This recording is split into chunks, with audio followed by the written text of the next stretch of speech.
Hey, good morning everybody, and welcome to the vlog. I hope the start of your day is absolutely incredible. You know, I've been thinking about something for a while now, and it's with my guy Elvis, you know. Now, I remember that I've seen this with Komodo dragons a few times. In the wild, they will eat larger prey, and they'll rip the flesh off and stuff like that. And of course, we feed smaller meals to Elvis, and I've been thinking, what would happen if we allowed him to try to eat a larger, say, little baby frozen pig, you know? And would he actually do it? And the advantage is number one, it's mentally enriching, but also it builds their neck muscles because they're supposed to be ripping at things in the wild. So I think I'm going to go ahead and get Elvis, get him up front over here, lure him up with the ball, and then see if we can have a go at a little baby frozen thawed pig. If you guys don't like gore, probably won't like this next 5 minutes of this video, but let's just see what happens because I think it's going to be a really great thing for Elvis. Really mentally enrichment, good physical energy for him, and I think he's going to actually enjoy it. I don't know what's going to happen. What do you say we give it a shot? Come on, Elvis. Let's go. Come on. Come on. So I put a pig all the way up front, and I'm trying to lead him over. I'm going to lead him a little bit and give him some food just to motivate him. There he goes. Come on, let's go. Keep coming, keep coming, keep coming, keep coming, keep coming. Give him one more piece of food here. There he goes. I'm going to lead him to the pig. Well, he's definitely got the pig in his mouth right now, but he's not going to be able to eat the whole thing whole, that's for sure. What is he thinking? I hope he's going to actually kind of tear into it. That's the whole idea of something like this. Not like as a whole pig, you silly monkey. What are you thinking? Oh my gosh, I seriously think he's going to try to eat it whole. I don't want him to do that. This is not at all what I was expecting him to do. Look at this. I don't want him to eat it like that. What? This is not at all what I was thinking he was going to happen. I don't know if he can even eat something this large. What are you doing, Elvis? I thought for sure he was going to rip it apart and just kind of tear into it, not do this to it. Wow. I don't know. I'm just going to sit back and watch and see what happens here. I honestly don't think he can eat it like this. This is not what I was hoping for. I didn't want him to try to swallow it whole. It's definitely stressing me out. What I was really hoping is that he would get in there and start tearing it apart. Again, with that mental enrichment and also kind of helping all those muscles and doing something. And now all he's trying to do is eat it whole. Take a look what he's doing right now. He's actually using the rocks. You know, these guys are so absolutely intelligent, right? I mean, all the times he's been mapping this place out, he's climbed over these rocks 100 times, and you wonder if he knows that, and he's now trying to use that as a tool. I mean, this is pretty amazing. It's been 20 or 25 minutes, and he's continuing to try to figure a way to eat this thing whole. Obviously, that rabbit is going to be too big, and I'm stressing out. I don't know if I should just pull it away from him or what. I'm hoping he'll just let it go and start actually ripping into this thing. And there he goes. He finally let it go. That's what I was hoping for. Now I'm hoping he'll do what I was hoping he was going to do from the beginning, which is just kind of tear into it. I realize it's graphic, guys. I'm not taking joy in seeing this animal ripped apart. I'm just thinking it's really good for Elvis because it's doing all kinds of great things for his kind of mental enrichment and again, just strengthening those eyes. This is what they would do in the wild. And there it is. Finally, he's doing what I was hoping he was going to do, ripping into it. This is what they would do if they find a carcass in the wild in Indonesia or in the Philippines, but he's still using those rocks and all these other things as tools to aid him in actually eating this. This is awesome. I find it really interesting how he holds the prey item with his mouth, but then he's using the claws to actually rip the skin open so he can get into the more tender meat areas. Oh, guys, I tell you, a good thing there's no smell-o-vision on this because seriously, this thing reeks. I'm really not sure what's going on right now. I mean, he's literally just walked away from the animal. I'm not sure if he got bored with it or he just doesn't think he can eat it. I'm not sure. Let's just give it a few minutes and see if he comes back to it. Okay, here he's coming back. He's coming back towards the pig, but wait a sec, he's keying in on Jeffrey. Come on, Elvis, you can't eat Jeffrey. Look at how they're kind of looking at each other, it's a stare down right now. But obviously there's a glass in between them, so I'm completely fine. Elvis, get over here and eat this pig.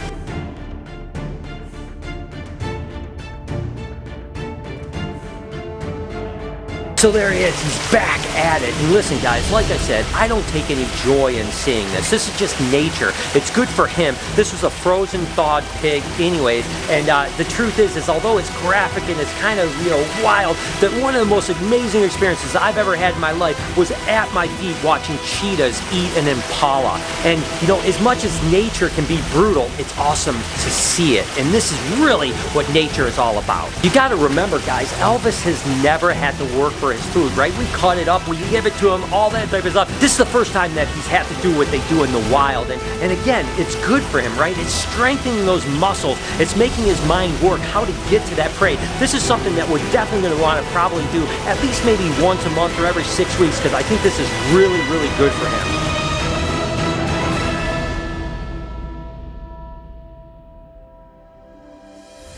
Guys, it looks like Elvis is done, and again, I apologize for those of you guys that think it's gross. I mean, I don't mean to go and show you something super graphic that's going to gross you out. I just want to show you kind of nature and how amazing it is, and we're trying to simulate the best we can for these animals here at the Reptarium of nature, and this is something they would do. This is great for them, and again, Elvis is kind of going to come out of this with a stronger neck muscles. He's had this mental, he's probably tired out like you can't believe. This is the hardest he's ever worked for food, and it was pretty amazing, and I think it's something that we definitely will continue to do. But as for now, this is pretty gross, so I'm just gonna find Bruce to clean this up, because you know I ain't gonna do it. Hey Bruce, where are you at? Babies. We've got lots of babies right now. This is actually just a het snow that was bred to a coral snow. Interesting enough, these guys here are actually ghost corns. So the fact is there's also hypo in this particular genetics here, and the hypos are actually these little monkeys right here, the ones that are more strawberry looking. Those are hypos. So I didn't expect to produce hypos in this, but we've got ghosts, we've got hypos, we've got snows, we've got albinos,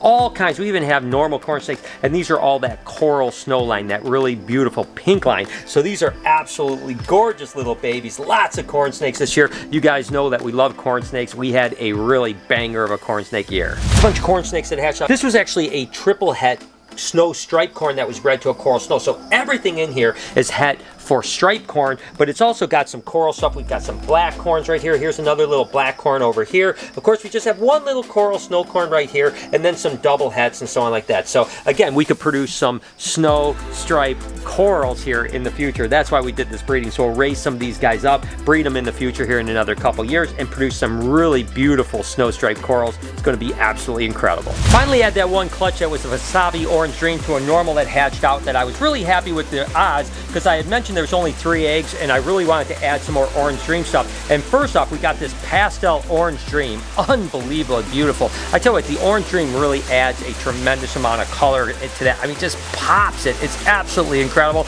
Then we actually got another little Pastavi Orange Dream here. Again, you know, the Pastavis are great on their self, but then you add that Orange Dream and it just really makes the colors clean up and also pop a little bit. And then we ended up having a little Pastavi here that doesn't look like an Orange Dream, or it might be a low expression Orange Dream. So we probably will just have this one as a Pastavi, which is a pastel and a Mojave, because I don't know that it's an Orange Dream. I will say it's a very, very pretty Pastavi, but I don't think it's an Orange Dream. You can see the difference in color between this one and this one here, how this has so much orange in it, this one doesn't. So I'm pretty sure it's just a really pretty Pastavi. I tell you what, guys, this was an interesting clutch. This was actually a Spider Spectre. The Spectre is a lilac for Super Stripe, bred to a pastel crystal, which is Mojave, pastel, and special. We've got some crazy stuff right here. First off, let's start with these two here. These two monkeys right here. These are spiders, they're Mojaves, and they're specters. So a spider, Mojave, specter, and they look absolutely incredible. Now, on the other hand, we have this right here, which is actually a Spider Special and a Spectre. You can see the difference between the Mojave and the special stuff, just how it changes the color, but these things are incredible. Then we just have a little bit of a Spider Special right here. Then this one here is pretty cool. This is actually a Spinner Mojave. So it's a spider, it's a pinstripe, and it's a Mojave. I don't think that there's anything else in it. It's a little hard to tell with that one, so I think I'm just gonna leave it at that, but I'm not 100% sure. And then we have a Lemon Blast Spectre right here, which is the pastel, a pinstripe, and a Spectre. So really an interesting clutch of snakes. I mean, look at how beautiful these guys are. So much diversity in one clutch. Those mutations mixed together made for some banger animals.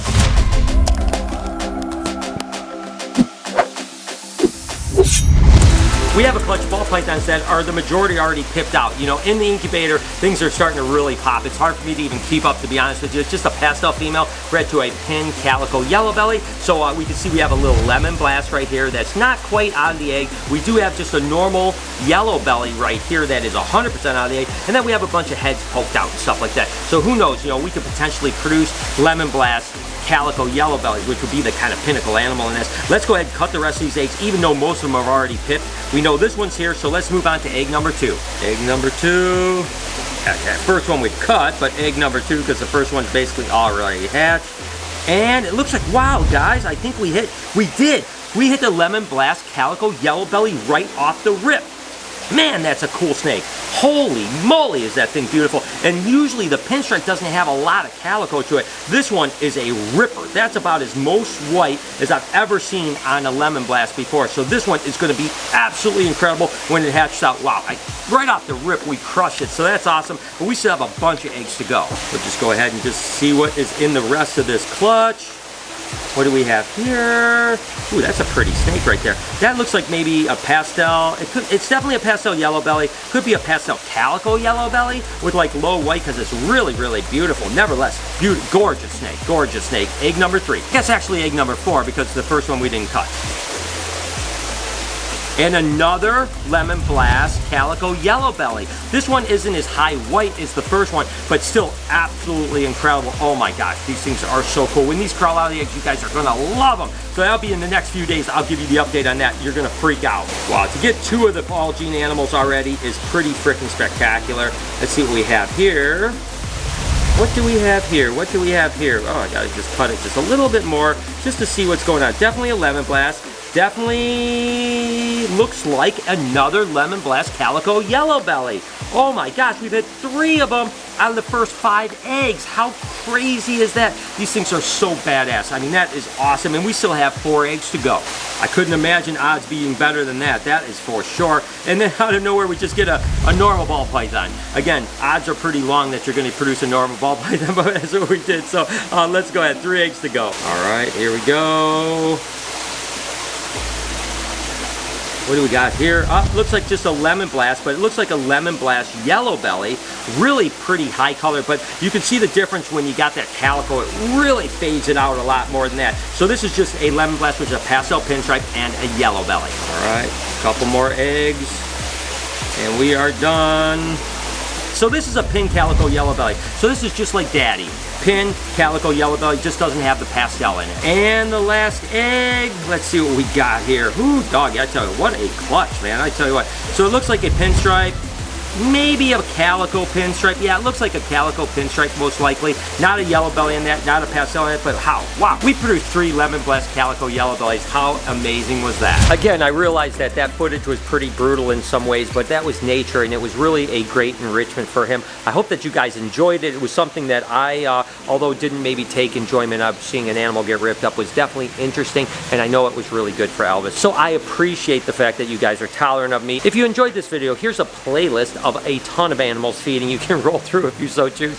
Do me a favor, right up here, podcast channel, checking in, subscribe. I sure do appreciate it. On this side, you can subscribe to this vlog channel and turn your post notifications on for me.